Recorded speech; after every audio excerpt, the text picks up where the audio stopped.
Belli ki bunlar yine bir oyun içindeler beyim. Eğer zaaflarını kullanırsak fetihler yakındır ağabey. Ecdadın hayali olmayaydı. Şimdi bu uçta ne işimiz vardı? Madem düşmanlarımız birbirine girdi, o vakit biz de onları avlayacağız. Çok dikkatli ol. O bir şeytan.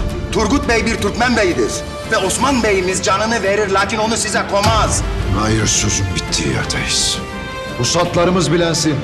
Türk'ün tek damla gözyaşı için cümle cihanı yıkarız.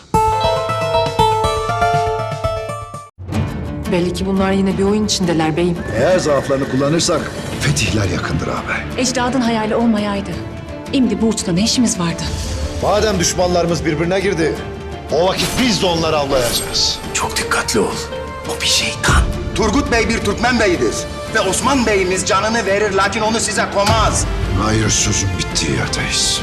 Pusatlarımız bilensin. Türk'ün tek damla gözyaşı için cümle cihanı yıkarız.